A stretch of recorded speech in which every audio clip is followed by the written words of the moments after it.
have everything you need when we get done, and we'll provide you with some coffee too. Okay, cool. Okay, all right. We'll give it a moment here as people are starting to come in. And let's see who's here. Hi, Renee, you're the first person I saw. Can somebody give me in the chat? We can hear you and the video's good, audio's good. And then we're just going to give people time to come on in. So as soon as I see the usual message, wow, look at all the new names. Hi, Dana and Gisela, Dawn, Cheryl. Hi, everybody. Come on in. Listen, you guys, it's not too late to share the registration link. If you've got anybody out there that wants to listen, Andrea, do you want me to throw you the link and you can throw it out to your world? Well, I can't throw it out while I'm on. Oh, okay. But I'm not that good of a multitasker. Okay, I gotcha. Okay. Yes, thank you, Renee. I appreciate that. Hi, Rebecca. Hi, everybody. All right, let's give it one more minute here while we're coming in. It's 1 minute past the hour. I know there's I've got so many messages from people about talking to Andrea today, so I'm really excited. And we'll do a proper introduction in just a moment. So real quick, if you're new to me, I'm Carmen Hunter. I'm the founder of the Institute for Functional Health Coaching and Carmen Hunter Health, LLC, and the Health Coach Mentorship and Mastery Group. And I'm also taking on the new role as a freedom fighter here and a true speaker and seeker since 2020 began. This is, I'm excited to talk to Andrea for many reasons today. You know, I've long admired her. We've been in this space together for quite some time. I think we've crossed paths a little bit here and there, but we, you know, I've had a newfound passion for what she's doing because it aligns so well with what I'm trying to do. And that is to continue to move forward in faith, to lose the fear over talking about what's really going on in the world today and sharing our knowledge with people in a way that doesn't overwhelm people and doesn't make them feel more stressed out about what's happening in the world today. That is the goal. And yes, thank you for all the messages. So Andrea, I'd love for you to introduce yourself to everybody and tell them what you've been up to lately. And we're going to get into this conversation about freedom and truth. Oh, cool. My name is Andrea Beaman. I'm a natural food chef, a holistic health coach, and an herbalist. And of course, I'm a fabulous human being. I like being human on the planet. I'd like to remain human on the planet for the remainder of my time here. I do pretty much the stuff that I've always done for the past 2 decades. So what I've been up to over the past year is exactly what I've been doing for the past 20 years, which is finding truths about health and wellness and sharing that with the population. Because I know that there's always another side to the story. And oftentimes the health-oriented side doesn't get shared with the masses. The profit side gets shared and scared to the masses so that they buy and fall in line and all that stuff. So, you know, I've been doing this for over 20 years, and this new virus to sweep around is just another notch in the belt for the pharmaceutical industry. And, and unfortunately, the humans are lining up, but, you know, everybody has to be able to have their way in the world. Right. So what I've been up to lately is the same that I've always been doing, and just sharing what I believe to be truth about health and wellness. Yeah, and me too. And I'm with you as well. And one of the things that I've uncovered over the last year, and maybe you have noticed this too, is how much more complicated people are making health for the general public than it needs to be. In fact, when this whole thing came out, I took a couple days and went, whoa, what's going on? Why is the world freaking out? And I've got 2 boys living in my house. I basically said, wash your hands and just kind of stay home a little bit more until we figure out what's going on here. But it was nothing that made me go, oh no, right? But what I did realize was that, you know, we're in the minority when it comes to that. And the world around us went straight into panic, became very reactive. So my first, you know, health coach mindset went, how can we create a more proactive approach to being healthy, getting back to the basics and not overwhelming people? How can we underwhelm people and how they can take back their power for their health and medical freedom? So, you know, that was my goal from the minute I saw this thing. And I realized they think that supplements and protocols and difficult to follow things are the answer. And what that's doing is making things harder. Did you recognize that as well? Well, I also recognize that the fear is real, right? So for example, I've been taking care of myself for a long time. I haven't had health insurance in 25 years. And my health insurance is in my refrigerator and in my herbal cabinet and right and outside in the sunshine and all that stuff. When the virus first came out, nobody knew what it was. Right. There was this, what is this? You know, so many people died in Wuhan and the hospitals are overflowing. And of course you look at that, or I looked at it and I said, okay, maybe something is going on. You know, we're always messing with viruses and doing crazy crap. So the fear initially was there, even for me. And I was like, what is this virus? Because I'm a curiosity person, right? That drives me. My curiosity drives me.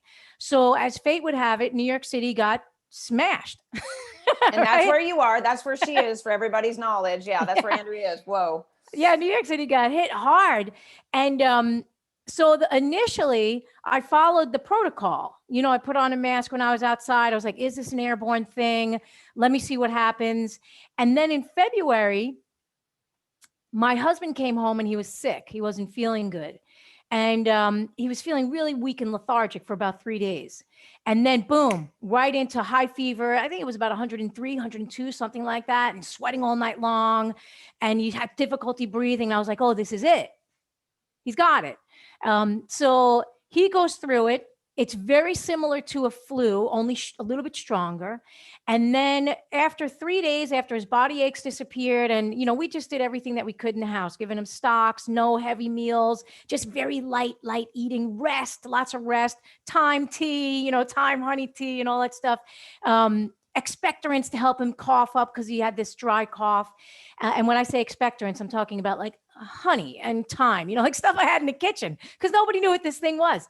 So after his initial 3 days, he's now starting to feel on the mend. No more fever, body aches are gone, sleeping through the night. And that day I got a headache, and I never get headaches. Like I never get them. And day 3 of his coronavirus, I get a headache, and I'm sitting on the couch and I'm like, why do I have this really bad headache? I don't know what this is. And then that night, boom, it bypassed my my tonsils, which are the immune system, for the initial part of the immune system. My tonsils didn't even have any clue what it was. That's how it got it. It just bypassed and went right into my lungs, and chest pain and fever all night long. And I did the whole thing. I had the whole thing. And 3 days for me, body aches, fever, and cough. And then I started to come out of it, right? And then the symptoms lingered. They lingered a little longer than a flu, little longer, not much, like a normal flu, 7 to 9 days, sometimes 10 days, longer for people who don't take care of themselves. It'll linger.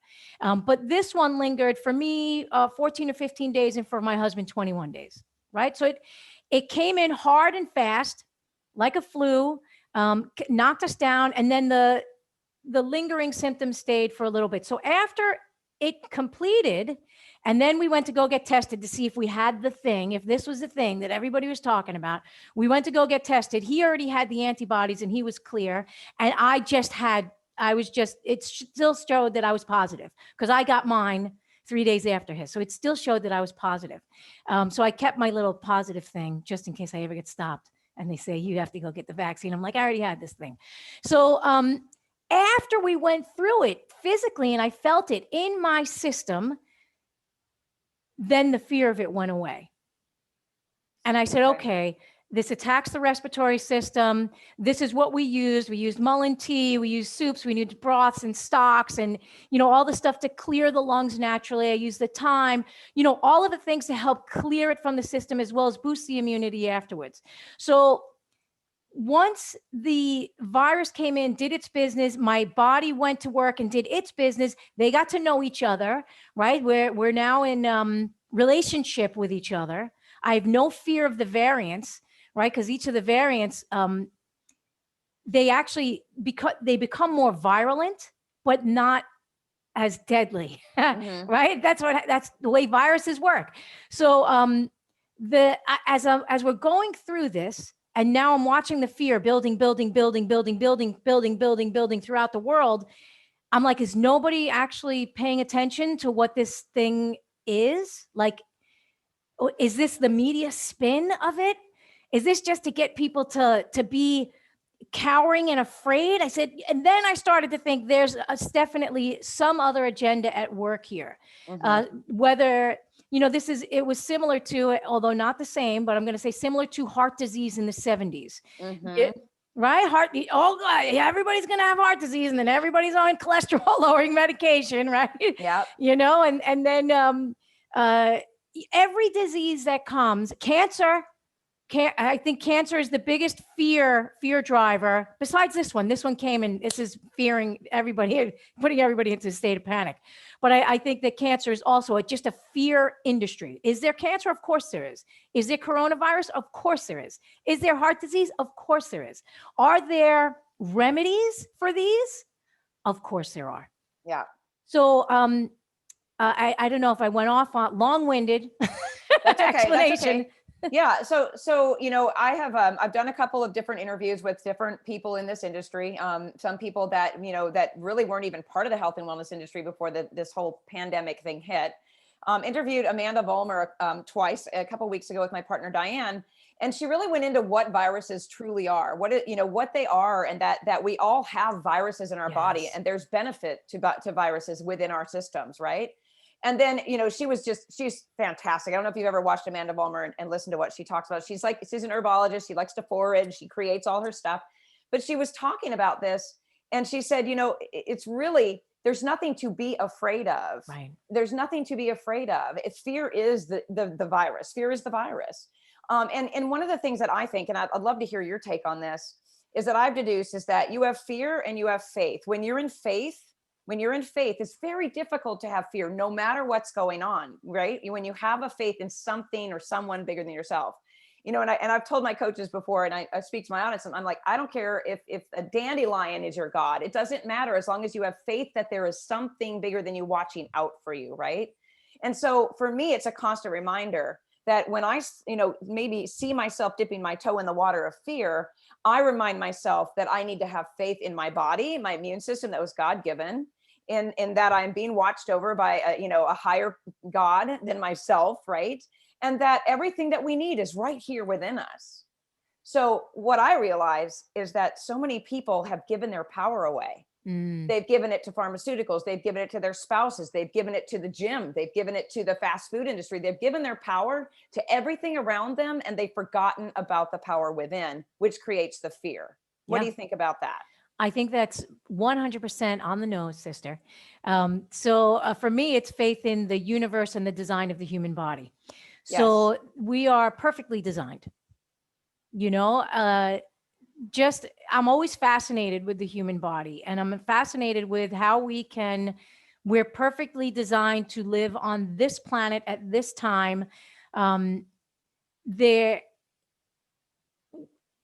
I look at all the animals, I look at the trees, I look at the whole thing, and I think this is the perfect place for the human being to exist and to thrive, and to be powerful, just like every other creature and plant and everything on the planet. It's like this unbelievably beautiful creation that we are living in. And when I think about what you said, people have given up their power. I believe that we are just smaller versions of the entire universe and the entire everything. And we are very, very powerful. When we tap into that divinity, that source, that inner knowing, the ability to see without seeing, to know without knowing, to understand. Critical thinking, right? Now, critical thinking doesn't mean that we don't question anything. I question stuff all the time, right? Critical thinking is that we are questioning here we are on the planet at this time in this beautiful, perfect body that was created for this planet. So what's the deal, right? Are people just trying to shift us away from that power and take advantage? Like I'm always thinking, why the monetary gain over human life? Like what's that all about? That's not connection to source. I don't see that happening anywhere in the wild. Like with the creatures on the planet, and I think of humans, we're also creatures on the planet, but we're driven by this greed, or at least a lot. I'm not going to say everyone. I can't say everyone. I can't just, whitewash the whole entire human race. But we're driven by this greed without without care or compassion for other human beings.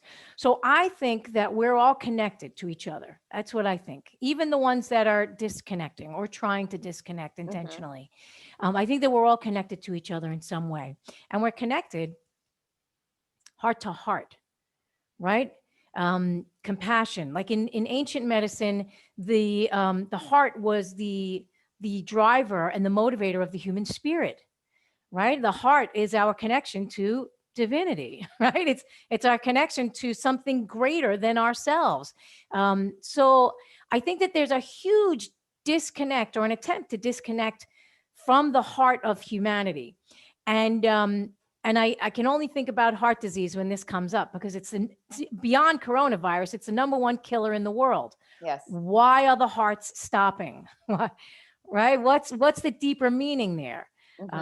Have we disconnected from each other so much? Are we lacking compassion, lacking understanding? And, like what's going on and I know this is a much deeper conversation. Oh, we're going to go there. We're going to go good. Because we need to go there. And then I don't want to forget, because, we talked about how to be a critical thinker in a censored world. We're going to get to some of the action steps that you've been taking, some of the things that I do to make sure that I can show up as authentically as possible out in the world today. But I want to go to the deeper part right now, because I don't feel like enough people out in this world that we live in are talking about what's really going on with humanity. And so I have my own ideas. I see the Great Divide. I like to tell everybody, in my mind, when I think about what's going on, I see all of us on a moving sidewalk, like at an airport, right? We're all on it, all of humanity. And then it comes to the end and it wires off. There's a big, it tees off. We get to choose whether or not we're going to wear a mask and jab ourselves with an untested vaccine that's not even a vaccine, or we're going to go this way in faith, and we're going to connect with like-minded people that know that we need to come from our hearts. But there's those people that are stuck on that sidewalk that are pedaling backwards because they don't know where to go. They don't know whether or not they want to do this shot. They don't trust themselves enough. But then again, they don't trust themselves enough to know that they're going to be taken care of, or maybe they've lost their faith, right? So those people that are backpedaling on that moving sidewalk, I believe, are looking for solutions to where this came from. And the only thing that keeps coming into my mind is we're all, there's so much going on with trauma and the way that we're born into the world today. We've been raised by people who are carrying ancestral trauma. It's in their DNA. It's being dripped down to all of us until one or two, if we're lucky, people in that family say, oh my gosh, this has to stop. We have to start repairing and healing our hearts so that we can connect and create a new world, not a new world order, but a new world for us as humanity, right? But, and I'll finish this by saying this, that I don't think enough people understand that the responsibility and accountability lies within us to fix ourselves. Again, back to giving away our power so we don't have to look at the broken pieces of ourselves. Because once we start to heal, we recognize people that are healing themselves and they just want to connect and come from a heart. But if you don't do that and you don't recognize that you're accountable for that, where do you go? Well, I think I'll just trust these people over here to give me these pills and this shot and this mask and I'll stay home. That's my assessment. What do you think? Well, I think that's pretty powerful. I wouldn't have gotten into this industry in the first place if I didn't have a broken piece or have a piece of me that was not functioning well. Right. So yeah. Right. So that's how we get started on this journey. Is something's not functioning well. What's going on? We delve a little deeper. For me, my mom had breast cancer in the 80s. Right. And she had what was called a radical mastectomy, right? You have the whole breast taken off and all the lymph nodes and all that stuff. And then after radiation, chemotherapy, and then after 5 years, they said, okay, she's good. No more cancer. We eradicated it by destroying the body, right? Take it out. And 11 years later, it came back, and now it was in her brain and in her lungs and in her bones. It had, because the radiation had literally pushed the bad cells deeper into the system. That's the way it works. Yep. And when it came back, the question on my mind was, why did it come back? I thought they took off the breast that caused the offending disease. They took out all the things that caused the offending disease. Why did they come back? What is that? Is that treatment? Is that not a good treatment? Right? To destroy the body first. Is that not a good, really not a good treatment? And And then my dad had read something about natural healing, and we tried that path. And I saw that when my mom ate, better quality food, and when I ate better quality food, it changed my energy in the body, my physical energy. So after my mom died, the seed was planted. If I ever get sick, then I'm going to go a natural route first. So when my doctor said to me, oh, you have hyperthyroid, you're going to need radioactive iodine, destroy your thyroid, and then be on medication for the rest of your life. And little red flags, beep, like going off like an explosion all around me. No. I'm not going to destroy my body. I'm going to go another route first. So I think that the disease can be a wake-up call. Yes. Right? Illness can be a wake-up call. It can wake you up to another option, another state of being, another way of treating it. So like this particular disease, which may or may not have been manipulated by humans, right? Let's just put that out there. But this particular disease, when I look at the big picture, attacks the lungs first and foremost. That's the first place. And then, of course, it does what it does. But it goes to the lungs. And then I look at the planet that we're living on. And last year in 2019, actually, we destroyed more of the rainforest, which are the lungs of the planet, than at any other time in history for the human beings, right? We intentionally burned them down and we cut them for, whatever we're planting. I don't know what we're planting down there now. But those were considered the lungs of the planet. So when it first came out, I thought, well, this is interesting, like it's a disease that's attacking the lungs and we attack the lungs of the planet. So is this just a wake-up call for us on a deeper level to take care of the lungs of the planet, right? To connect with the lungs of the planet, right? Is this the wake-up call for the human race? Don't cut down the lungs of the planet. We still need them because we're living, breathing human beings that are on a planet that we're perfectly designed for, that has oxygen in the air, right? So let's stop cutting down all the forests and laying waste to the forest. So I think that disease is a wake-up call to connect us back to ourselves and back to our existence here on this amazing planet that we live on. So I guess that's my answer. Disease can be a nice wake up, once we're aware of it and we say, okay, what is this teaching us? What is this telling us? Yeah. And I agree with you. And the thing is that there are those of us who need the wake up call, right? There are people who need the wake up call, the person who needs the heart attack to start eating differently, or the person who needs diabetes to lose the weight, or whatever it may be. And then I think that there are those of us who, like for me, I went on my own health journey, thyroid, same thing, communication center, wasn't honoring myself, wasn't being heard, right? I went down that road, figured it all, so to speak.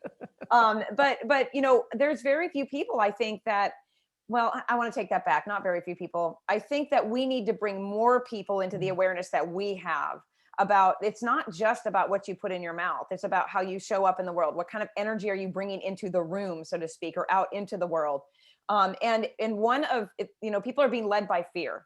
They're being led by fear. Mainstream media is all about fear. How bad can we scare them to go out and numb themselves with all the things that are going to make them sicker and pull them further away from that inner knowing, right?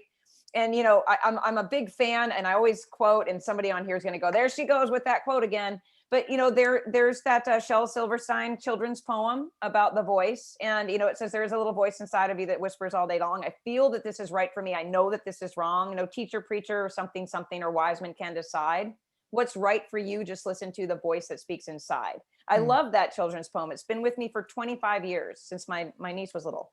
The reason I bring it up is because I feel like everything out in the world is shutting down that little voice inside of us.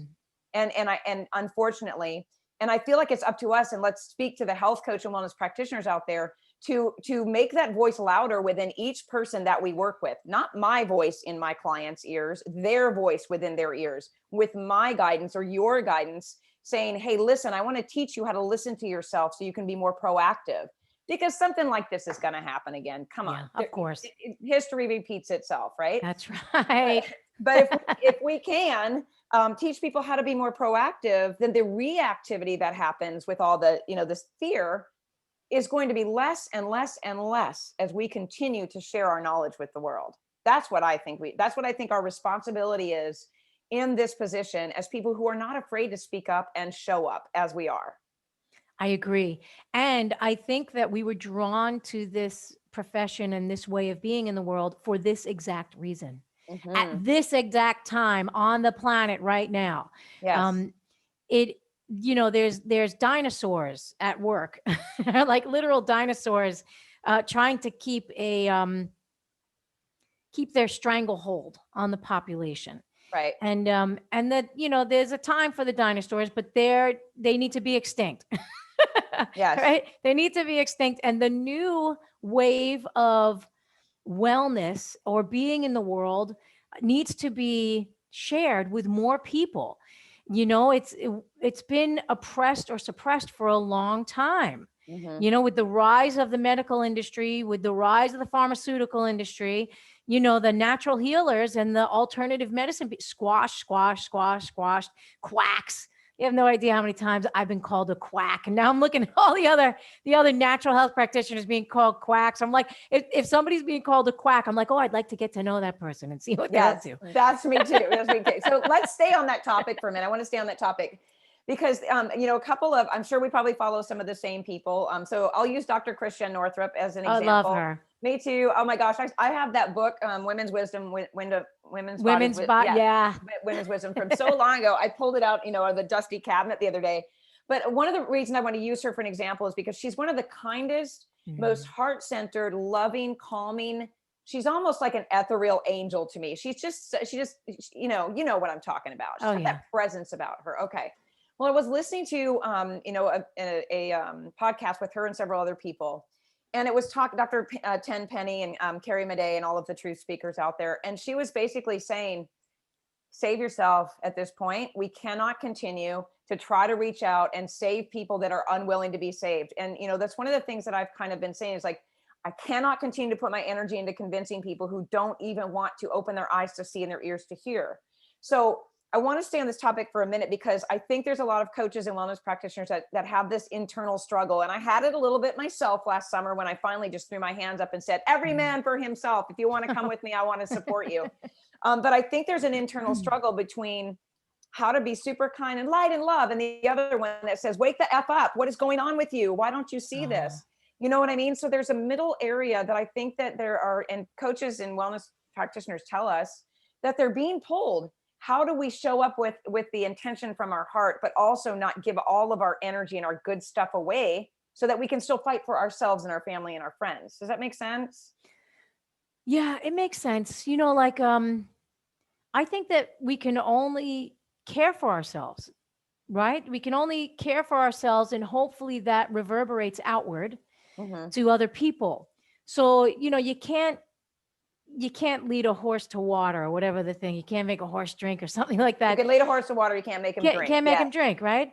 So, I think that continue to be the beacon of health and wellness and sharing knowledge. And the people that are actively seeking that knowledge will find you. They'll find you. And the people that are anti that knowledge and they want to go their way, let them have their path. Let them, send them with love, like literally send them with love and say, okay, you're on your path and I'm on my path. And one of the beauties of being alive in the world, or at least in most of the world, is that we can each have our own path. Unfortunately, many of the natural paths are being shut down. And the ability to share shut down. Yeah. So I'm keeping the faith that this is going to blow up. Like literally, it's going to blow up. And I don't mean that in a negative way. I mean, like something is going to show the truth, right? So my truth and your truth are, we all have our own perception, our perspective of what the truth is. So the person that wants to take the vaccine and do what they want to do, that's their truth. Right. And let them have it and let them go on their way peacefully. Give me the same opportunity. Yes. Let me not take the vaccine. Let me not mask, and give me the same courtesy and respect. You know, that's all I'm asking for. Yes. And then the people that want to stay unvaccinated and want to stay connected to each other, heart to heart, maskless faces, um, these people will all have our group, right? And we could live in harmony on the planet with them getting their stuff and us getting our stuff. And you know what? If the coronavirus kills us because we're unvaccinated and unmasked, then so be it. That's the order of the universe.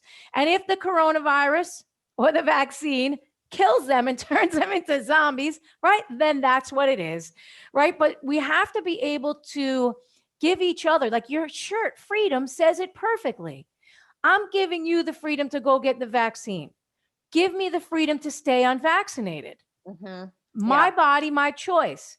That's what I want to share with the world now, because I've never been one to, you can't do this, you can't do that, right?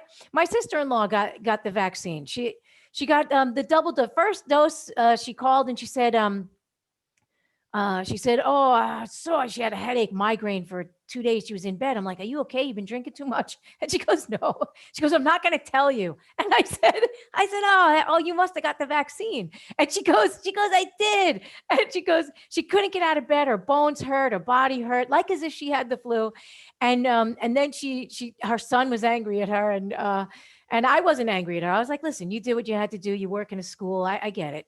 And she goes, I'm not getting the second dose. I'm not getting it.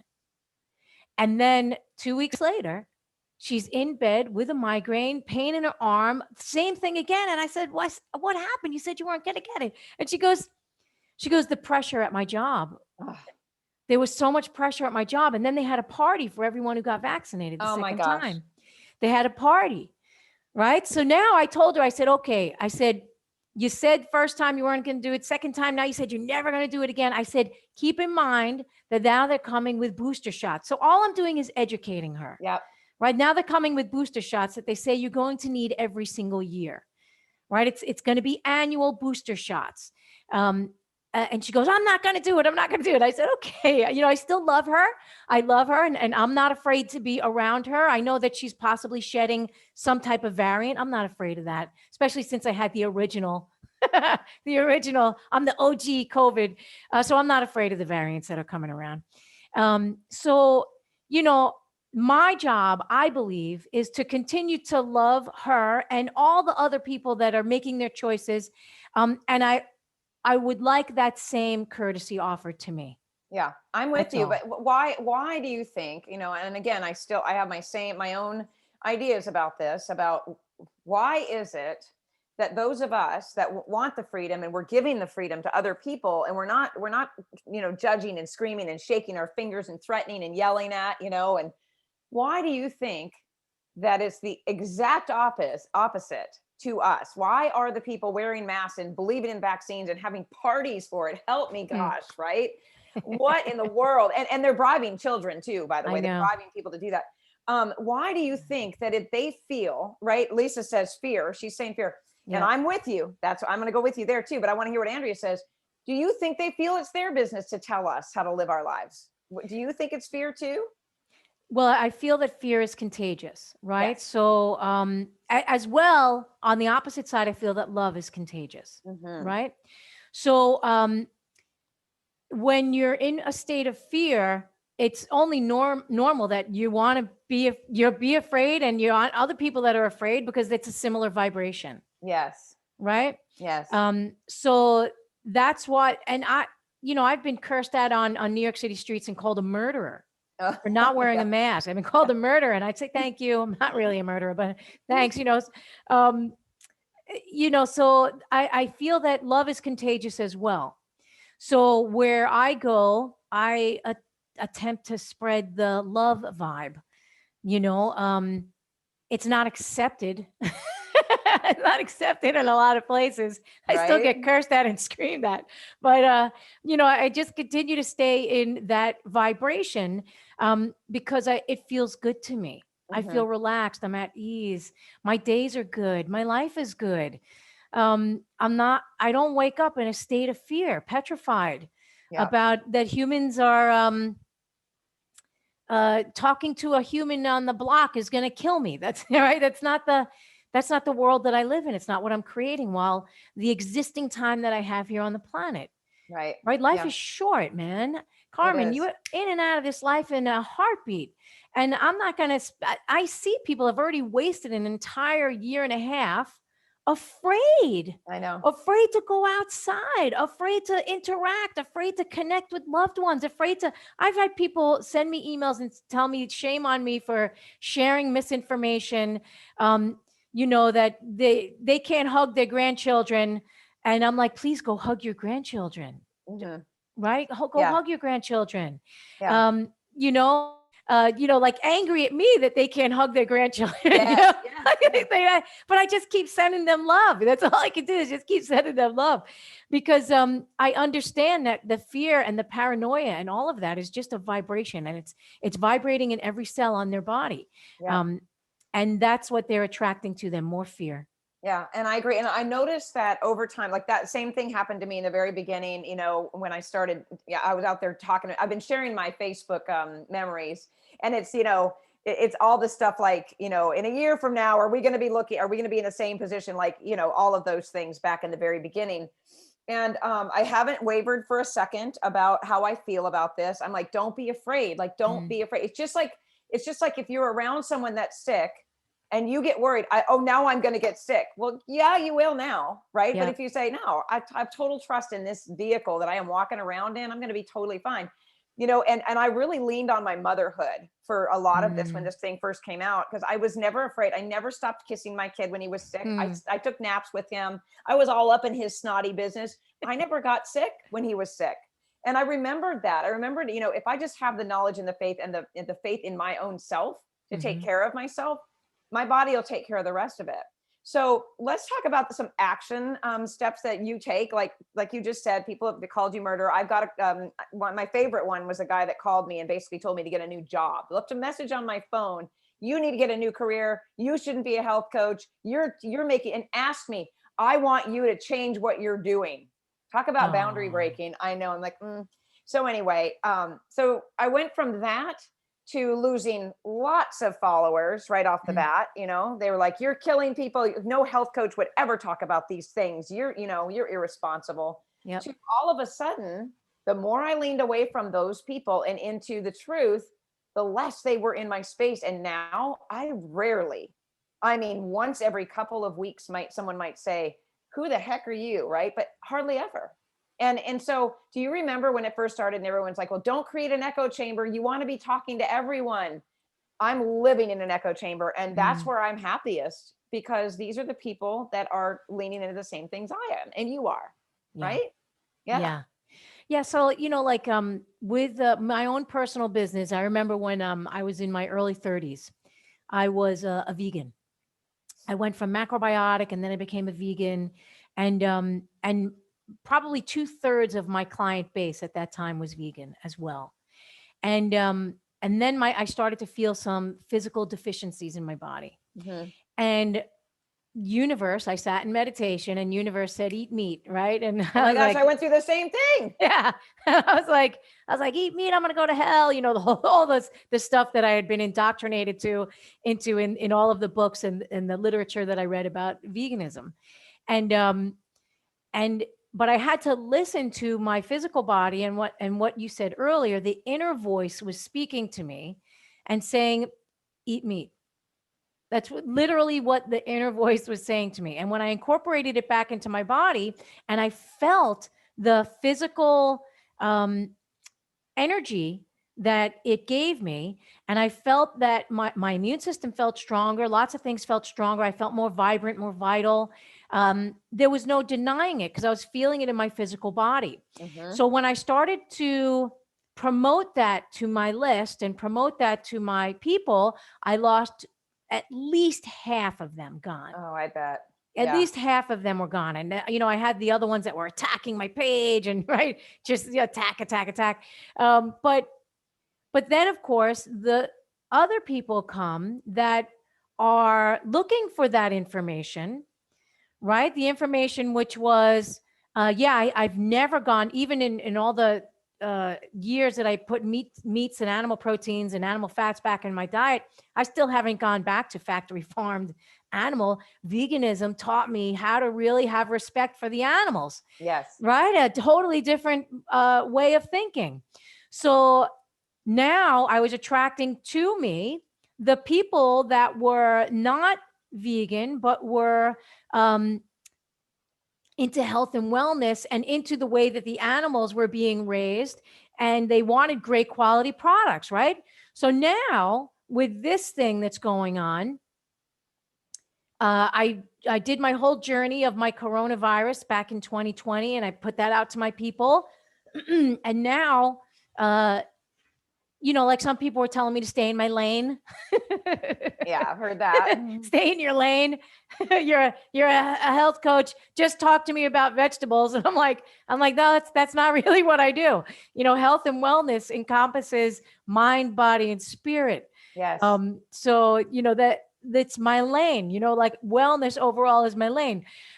So then you get the attacks that come, and then those people will fall off, like you said. And now the new people, I'm not going to call them woke people, because that's I think that there's a lot of stuff going on that's we shouldn't name it. Just call them human beings that are seeing that there's something amiss. Yes. Right? Human beings that are noticing that there's something amiss, or feeling in their heart that something is not quite right with what's going on. That's the new people that I've been attracting over the past year. Yes. I still have the other people that are attacking my pages and doing stuff like that. And, like I still have people unsubscribing all the time. I just had a gal send me a note this morning, because I sent out my newsletter. I do it every month. And she goes, I've been following you for, a decade or something like that. And, I really liked what you were about, but this whole conspiracy theory thing that you're putting out into the world is harmful and it's dangerous and you're killing people. And she's going on and on. And all I'm thinking in my mind is, nowhere, anywhere on my site is anything about conspiracy, anything. I'm about health and wellness. That's my goal in the world, is about health and wellness. And I don't believe in conspiracy theories. I believe in mass manipulation of the masses. Right? Yeah. That's what I believe. I don't believe this is a conspiracy at all. No, not one shred. This is like a massive manipulation, driving people with fear, driving people to do things to make some people money and keep people enslaved. I mean, it's those are my thoughts, but it has nothing to do with a conspiracy. Right. So we're gonna gain people, we're gonna lose people. That's just part of it. That's just part of the whole journey. I agree with you. And your story, I mean, you might as well have told my story. I wasn't completely vegan, but again, no red meat or pork, very little any other meat for 23 years. Did the whole animal welfare paper in college for philosophy. And I said, I will never touch it again. Cried my way through the whole class on animal rights. Oh. And then realized I do not feel good. My thyroid's tanking. My iron is bottomed out. I have no vital energy within me. My eyes were black. And I heard the same thing. You better eat some meat. And I was like, whatever that voice was, you shut up. Because I said I would never touch it again. And I'm not going against my word. Right. And I reached out to someone. I did a hair mineral analysis test back in like 2010 or something like that. And she said, if you don't eat meat, I won't work with you. And I was like, well, okay, fine. So I did my homework just like you. And I learned there is a way that you can still love and respect animals, right? You can still love and respect them and take care of yourself at the same time. Yeah. And that was new to me. I know that sounds crazy, but I was so staunch in my belief about meat that I was putting my own health in jeopardy. I was not listening to my own self. So I'm with you on that. And so with this situation, with more people coming in, like you said, we're going to lose some of these people. One of the first things somebody said to me was, I'm not following a health and wellness page that talks about conspiracy theories, right? And I was like, if you don't think that a year from now that this is going to be a subject that we need to be talking about, then you don't need to be following me at all anyway. This is a health and wellness problem. We are in a crisis right now. And so my whole audience has changed. So what I would like to do is give health coaches out there, there's a lot of them. I work with thousands of them. I mean, all day long. And I hear, I'm afraid to speak up. Oh, I'm afraid I'm going to lose my people. I'm afraid I won't get business. What if people don't want to work with me because I don't believe that we should be vaccinated? What if, what if, what if?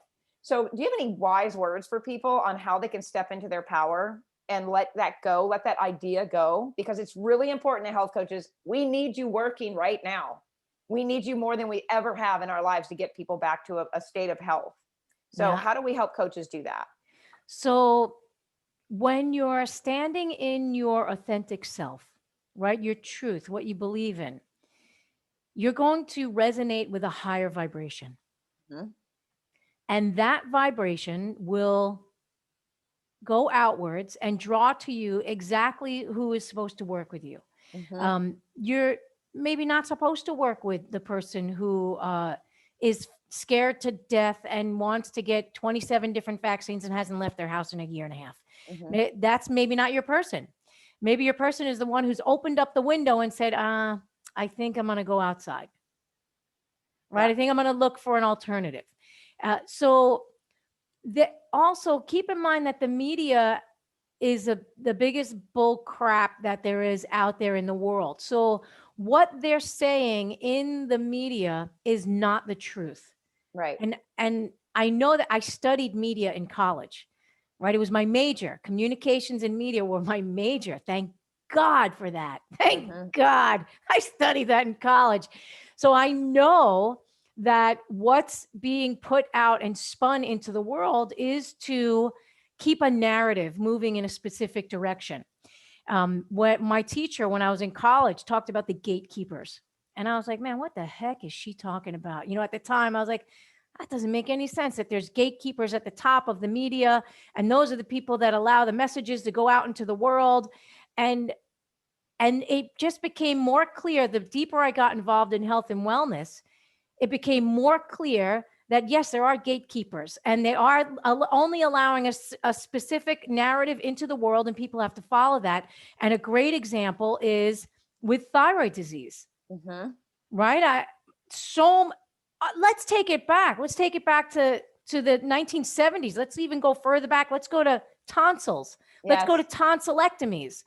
In the 1970s, they were doing tonsillectomy after tonsillectomy after tonsillectomy on kids all over the place. And then they would give them ice cream afterwards. Like we're giving donuts now for vaccines. They would give them ice cream afterwards. Here you go. Here's your treat for getting your tonsils out. Woohoo! You're never going to have a sore throat again.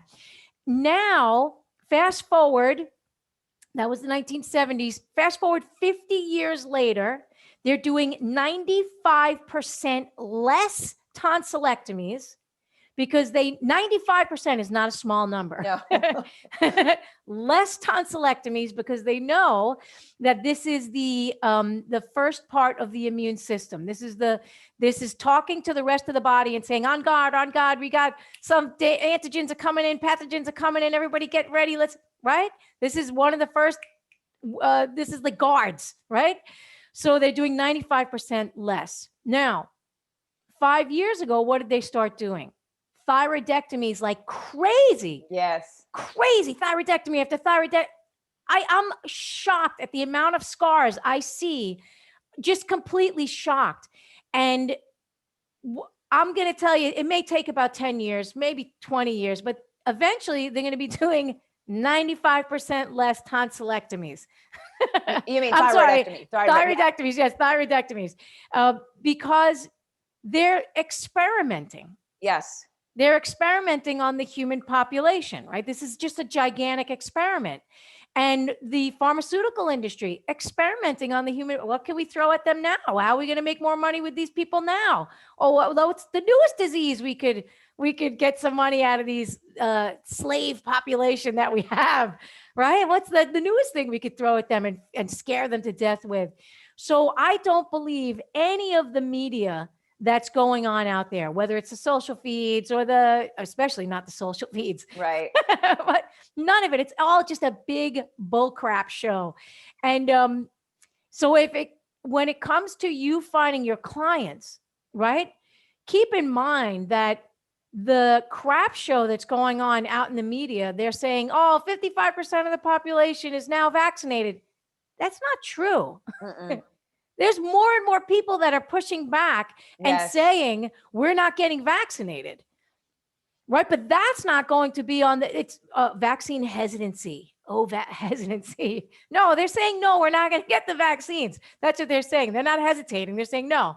Yeah. But that's not going to be on the front page of the New York Times. Right? That's not going to be on the front page of the newspaper. It's going to be like, okay, everybody get your second shot. We need to move this forward. That fear, a little more fear going in there. People are hesitant to get the second shot, but now it's safe. It's safe for everybody, right? That's it's now we stopped it for a minute and now it's safe. You guys keep going, keep going. Yeah. Hell no. No. Don't believe anything that's out there. So the people that are looking for the people that have stopped after the one shot or don't want the shot are looking for us. That's right. Yeah. My favorite thing to say is, who's for you will find you. So we have to stop worrying about who's not for us. Yeah. Right. And let them go. And so, I know that Catherine is on here. She's the one that reminded me because, you got to talk to Andrea because you were in my list of people that aren't falling for the narrative. I know she's listening. And I just want to say, she has shared so much about what's going on in New York and how alone she has felt. And I was, telling you a little bit about that earlier about how, we can reach out all around us, and some people, that are out there speaking up like we are afraid for their friends and family to see that they're speaking up. So even though they feel the way we feel, they kind of hide behind the curtains of their truth. Right. And so my thing is this, like you said about vibration, like I said, you walk into a room, you're responsible for the energy you bring into that room. We're responsible for the energy that we bring into our own room, this room right here. So That's if we wake up and before we put our feet on the floor, we say, God, I didn't sleep well last night, or this is going to be such a hard day, another day of getting yelled at, or, with all of that, expect it, because that's going to happen. We have to start with ourselves. We have to start with shifting the mindset, the narrative that's up in here, that's been deeply programmed since childhood for many of us, and say, I trust myself. I've been given everything that I need. Who's for me will find me. Whatever the mantra is that you want to say every day, but it is our responsibility, right, to own our success in this business, to show up exactly as we are in truth, and with the best of intentions coming from our heart. When we slip into ego is when we start getting into the other side, the people who are afraid, the ones that believe that a pill is going to fix the problem. So that's what I try to tell coaches all the time. Like, please don't give up. If there was ever a time we need you, it's now. Yeah. But I do see a lot that are, they're like, I just can't do this. It's too stressful, Well, it is stressful and it is hard. I'm not going to say that it's easy. Right. But stick to your guns. Stand in that authentic power and it'll raise your vibration. Like I'll give you an example. I met Catherine for lunch. Right. She came into New York City. I met her for lunch at Le Pen, little bakery, I think it's a Belgian bakery or something like that. And we walk in, and in order to be seated in the restaurant, somebody had to give their phone number. You want to know why? Just in case anybody in the restaurant that was sitting there was diagnosed with COVID at some point, they could track and trace. No. Yeah, I'm not even kidding. I thought you were going to say so they could text you when your table's ready, which is normal. Right? No. So they could track and trace. So I said, so Catherine said, why do we have to give you our number? And he goes, well, if you're going to sit in the restaurant, we need to know because we have to do this track and trace thing. And I said, well, I already had COVID. And he's like, no, we just need to know to do the track and trace thing. So, so I gave my phone number. But, nobody ever called or anything like that, which is just a scare tactic. Of course. Scare tactic. So I haven't stopped my life has not been on hold. I still take flights all over the place. I haven't been out of the country, but in the country, I still take flights all over the place. And last year when I went to Texas in 2020, I got off the plane, they tested your temperature, they did the whole thing. I got back into New York. I had to sign documents that said, I was out of the state and I need to quarantine for 14 days.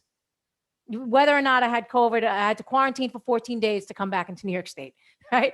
So they called me every single day, right?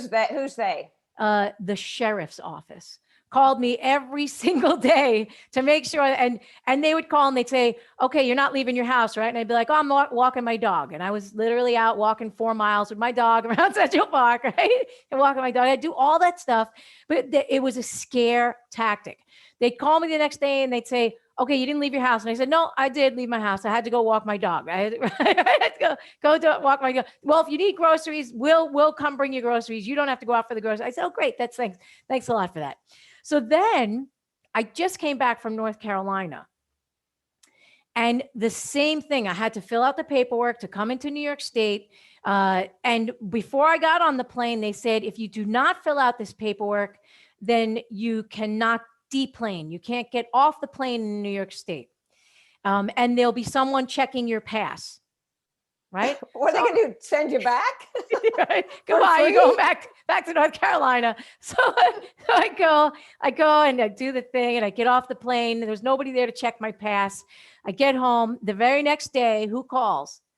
The sheriff's department, the New York State or New York City Sheriff's Department. So I showed it to my husband. I said, you know what, this time I'm just not even going to pick up the phone and talk to them. And they only called the one time. I was really shocked because it's a 14-day. You have to, they give you the paperwork and they say, you got to get tested in order for you to come out of your house and be in the world again. You got to get tested. And I didn't do, of course, any of that. So, so if you guys don't find me, it's because I'm in jail. No. But I'm not really worried about that. These are scare tactics, right? These are scare tactics to scare you into submission, to scare you into compliance.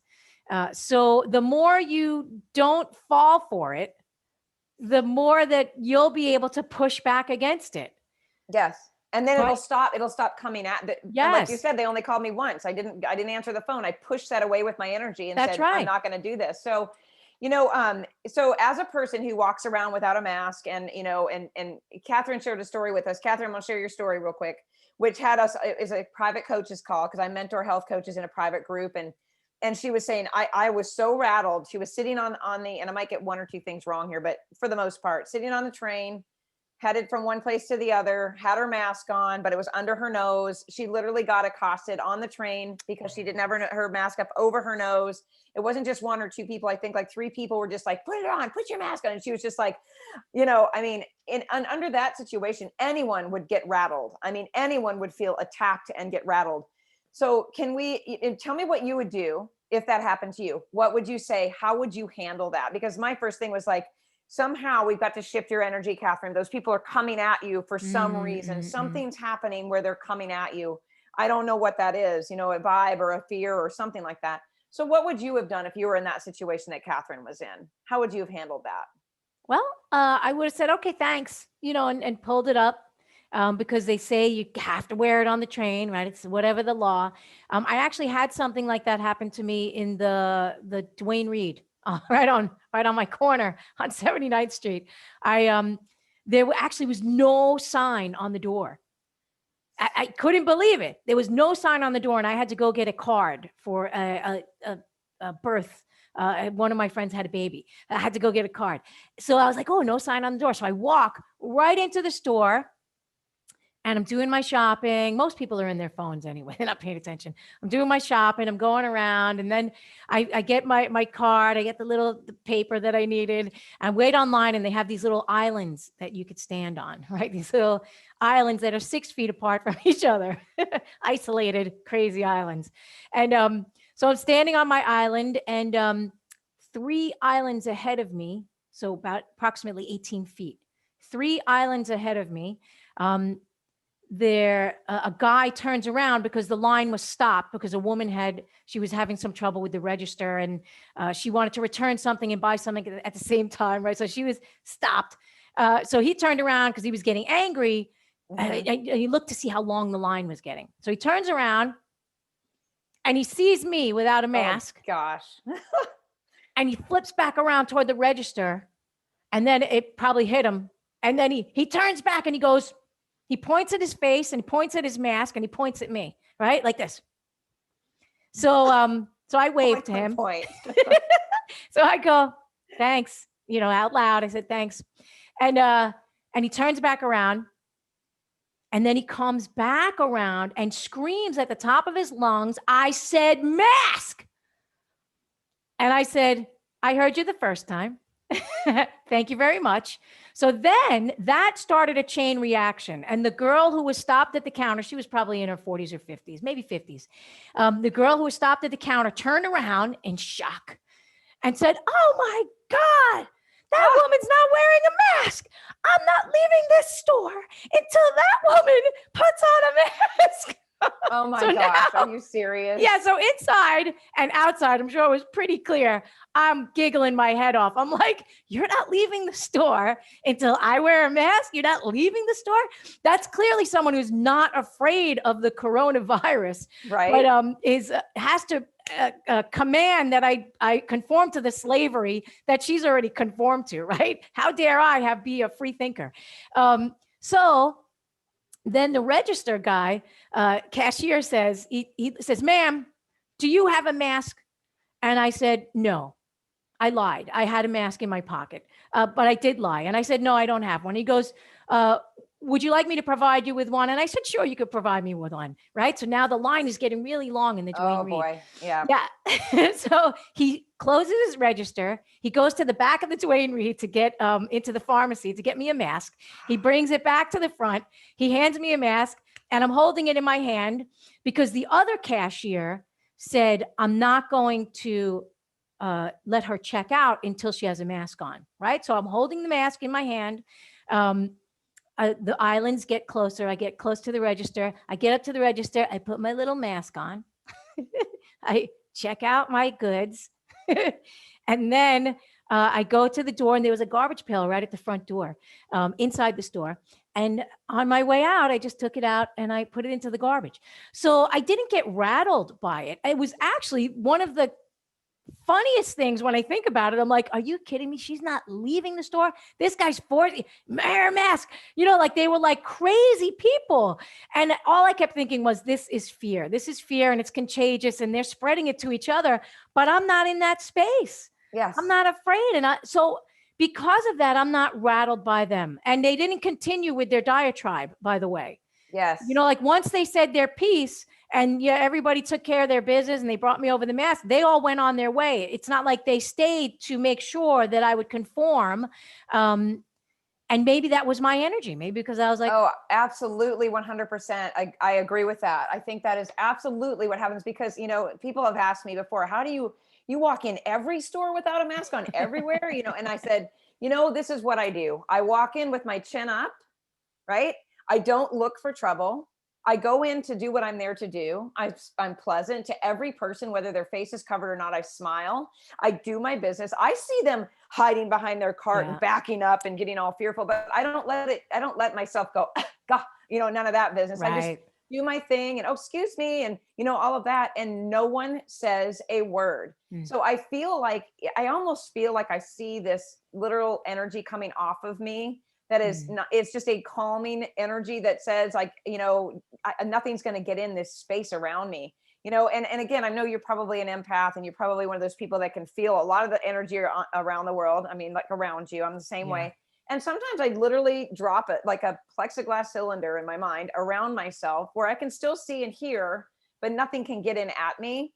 And that just gives me this feeling like, I'm protected. It's my own self-protection. It's in my head. But I also think that our body speaks our minds too. So whatever I'm thinking, my body's putting out, right? Oh yeah. I don't in the morning. Oh yeah. In the morning when I meditate, I surround myself with love, or with energy. Sometimes rainbows. It depends on how I'm feeling, right? Yeah. But I surround myself. I do my qigong, I do my yoga, I do whatever I need to do to make sure that my energy is good. Yes.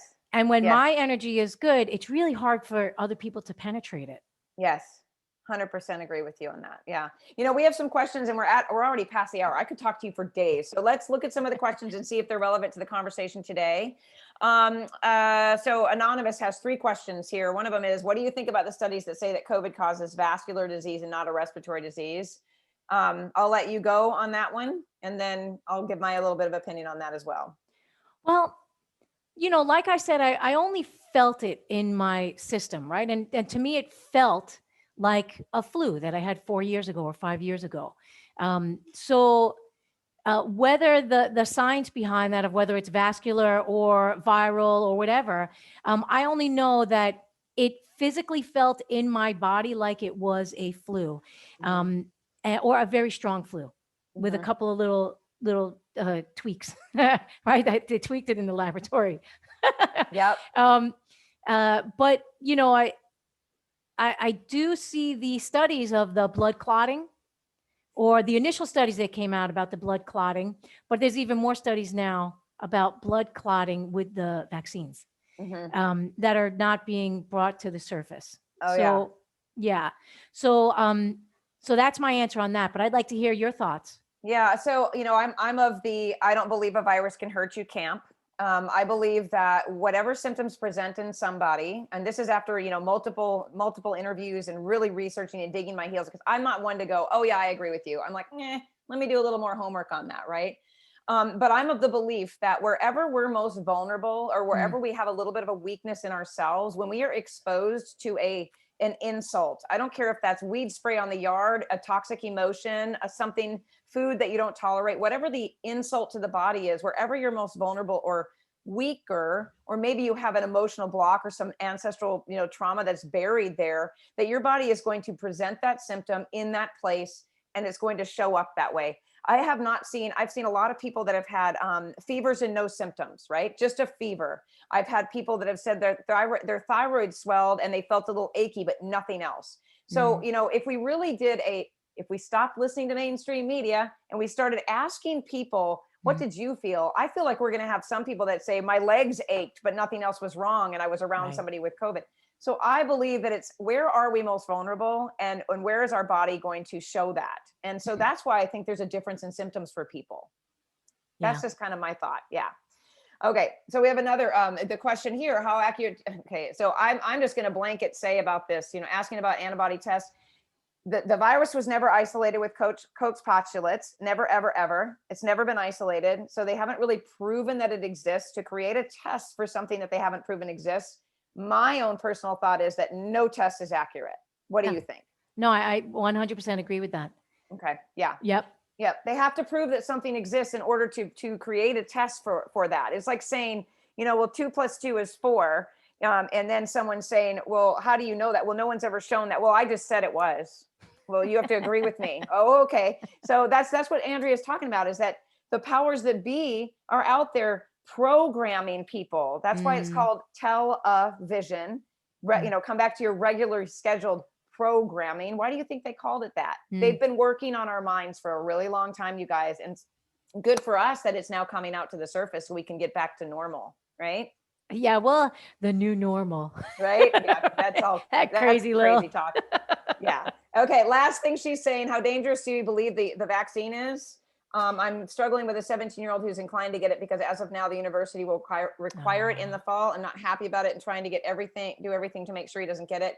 I would tie my 16-year-old child Mm, to his bed. I would serve him food like a king. I would bring him the most beautiful little bedpan you've ever seen before I would let him get a vaccine. Protect your children and yourself. There is nothing safe about this, and there's no going back once you get it.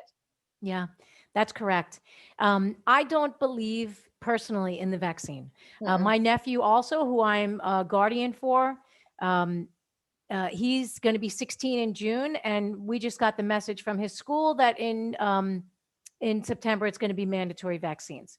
So I'm in the process of Ugh. actively looking for a lawyer who will take this case on, because he's already had COVID. He had it in February. And secondly, the vaccines are still in trials. So while he's going through his high school journey, he still has 2 years left, and that's about the time that the trial will end.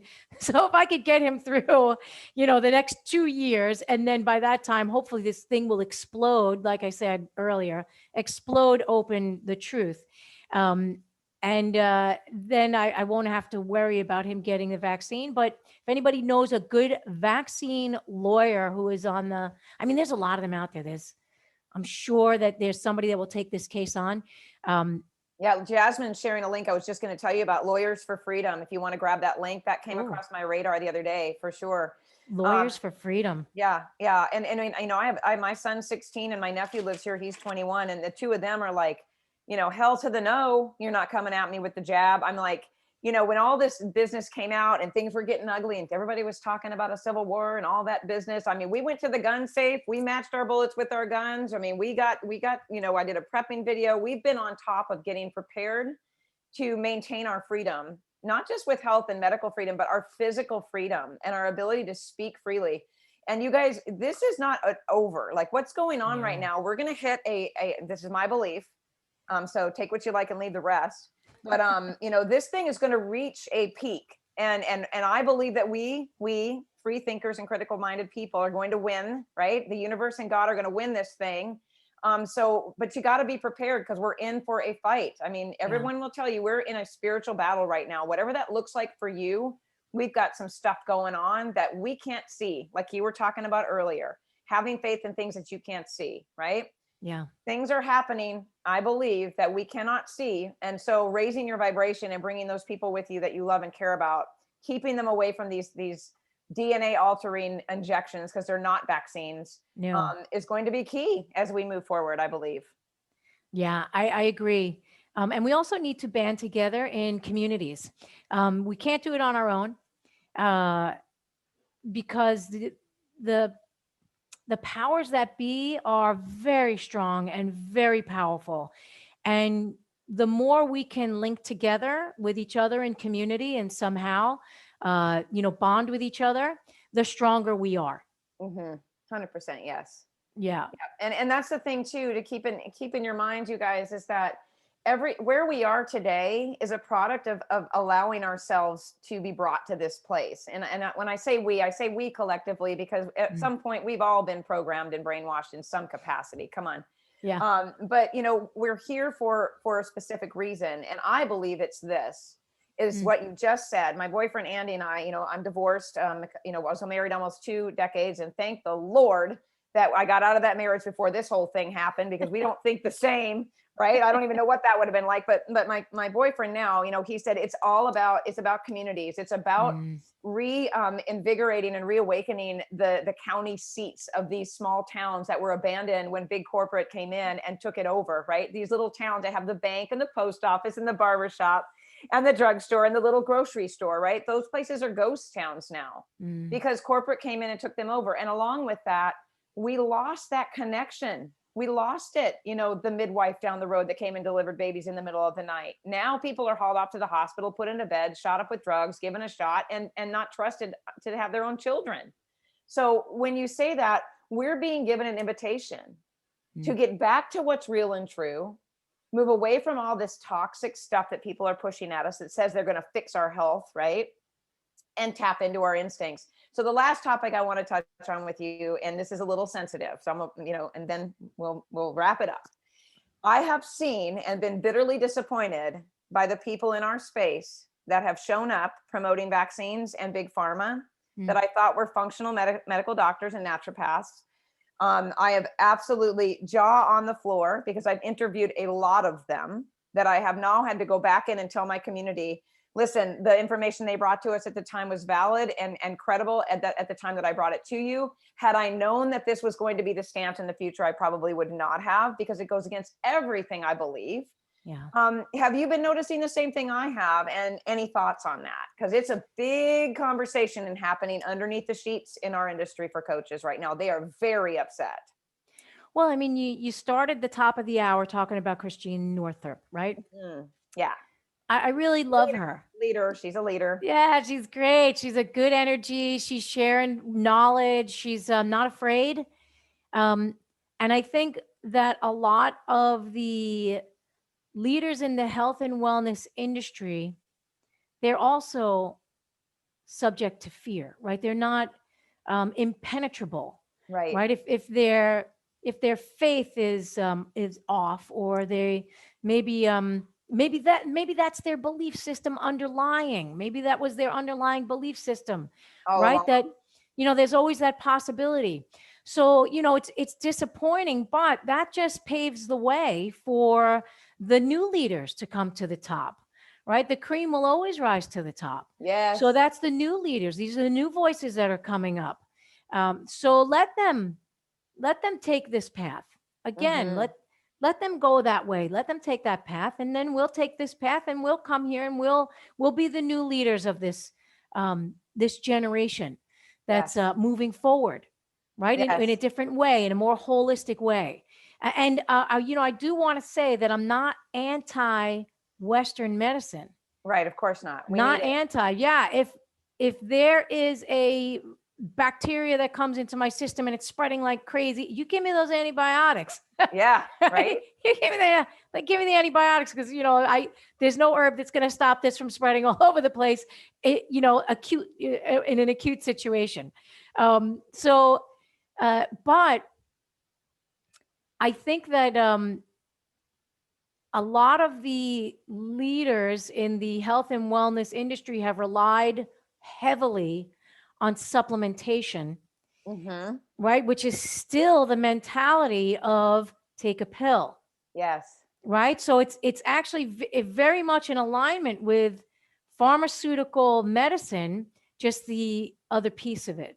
Right. Yes. So the fear that they're experiencing, and then you got to take this thing, is because their mindset was always that, oh, you got a cold, you take the vitamin C, which I'm not saying is the bad thing. Right.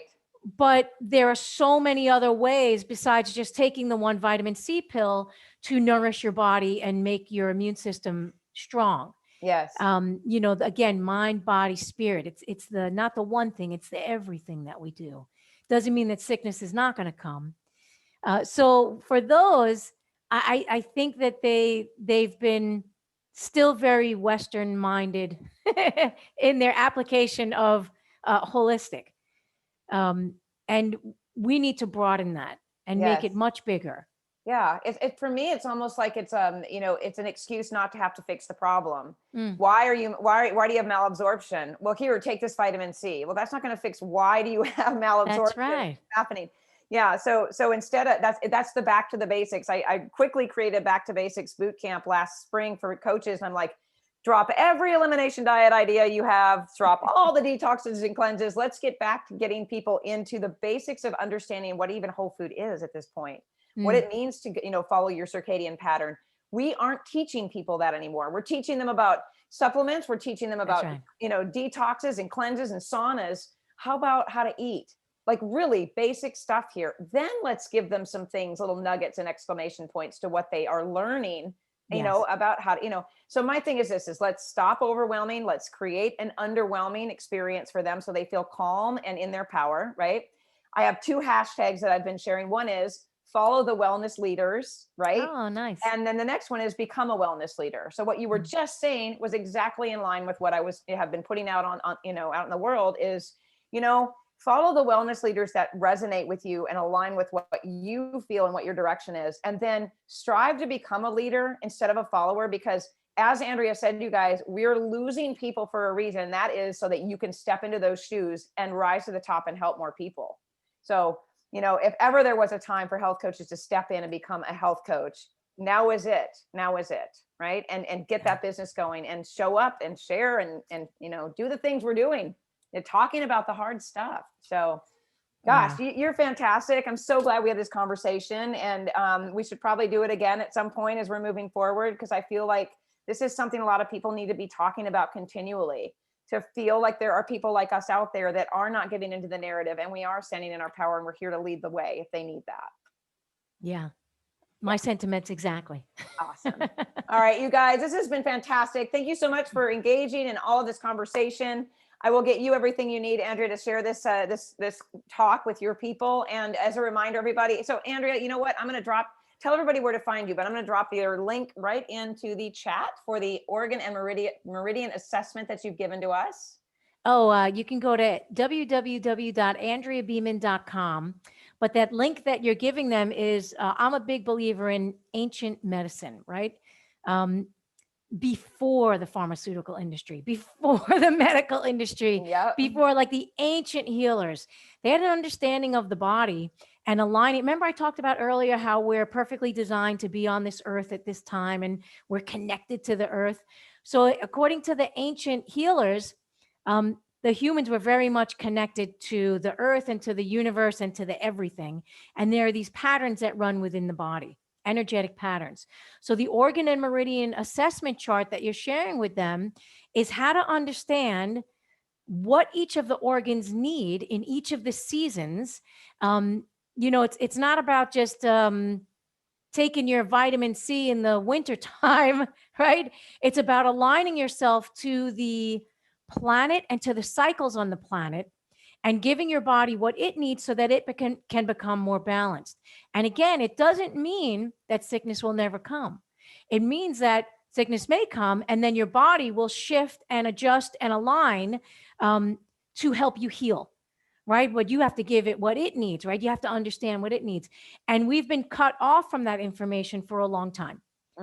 We've been literally, it's been oppressed and suppressed and squashed on purpose so that we can have the rise of these other industries.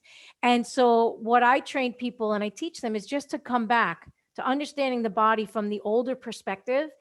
And then you have much more clarity. Yeah. Much more clarity on how to help yourself and how to help your clients. That's why when the COVID came and I felt where it landed, I was like, oh, I got this. Yes. Yeah. And it is really about trusting yourself. Honestly, it's about trusting yourself and trusting that you can take care of yourself. Right. Yeah. There's so much that goes with that. And, it's something I feel is really important for all of us to understand. If you don't trust yourself, find out why you don't trust yourself. When was that taken from you? Who taught you that you could not trust yourself? Because once you start to trust yourself, then there's no room for fear. Because if it starts to edge in, you then come back and say, I have everything I need. Everything's been given to me. I can get through this, whatever it may be. Right. Yeah. Awesome. All right, you guys. Thank you so much, Andrea. This has been so awesome. I love talking to you and I love what you're out there doing and just your overall energy. I can see why people don't mess with you too much up there in New York. And if they do, you just keep on marching through. So you guys check it out. The link is in the chat there. I'm going to drop it one more time before I hang up here. And then also, if you're a health coach is interested in or you're interested in becoming a health coach, you guys, you can go out to carmenhunterhealth.com and you can look at the Institute for Functional Health Coaching as your next stop to get everything you need to be a successful health coach. We are teaching it right. So come out and check us out. Andrea, I will reach out to you and we'll talk soon. Thanks so much. Thank you, again. Carmen, for everything. Appreciate you. Yes. Wonderful. Much love. Right. Bye-bye. Bye.